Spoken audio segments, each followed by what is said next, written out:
So here we have the Ford Fiesta ST line on a 17 plate. I'm going to start off by showing you around the outside of the car, and then we'll hop in and run through some controls on the inside. But from the outside you can see it's a 5-door car with alloy wheels. Let's start off inside the boot and then work our way around the rest of the car from there.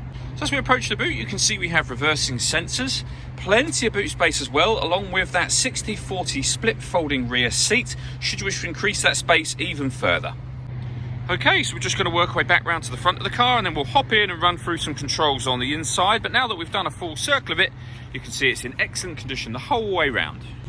Just briefly before we climb in, I think it's well worth seeing the interior from this exterior point of view. There's plenty to run through on the dashboard, so let's hop in and we'll do that right now. Okay, now that we're inside the car, we're going to start with the dials. On the left-hand side, we have the rev counter, and on the right-hand side, the speedometer. In the middle at the bottom, we've got the fuel gauge, and above that, you can see the total miles for this car, which are 24,577. You can change information that's displayed there by using a button on the end of the indicator stalk for various different bits of trip computer information back round to the beginning again.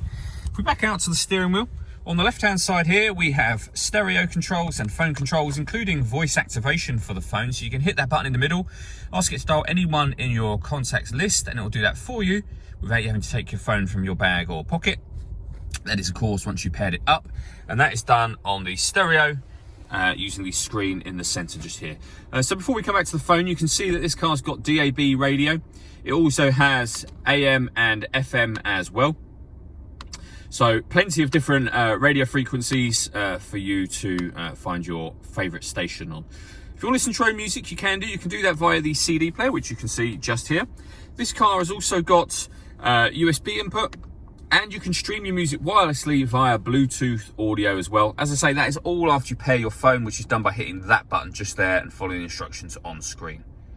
Working our way down, we have the air conditioning. So fan speed, direction of the air, temperature. That button turns the air conditioning on and of course off again, and that button will recirculate the air that's in the car.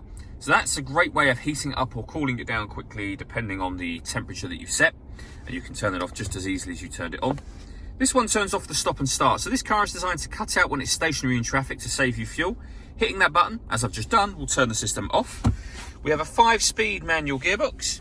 Down the bottom here, a 12-volt charging socket, as well as the USB input that I mentioned a moment ago. All that leaves me to say is thank you for taking the time to watch this video. If you'd like to come and see the car in person and have a test drive, please feel free to call any of our MJA sites. We'd love to hear from you soon.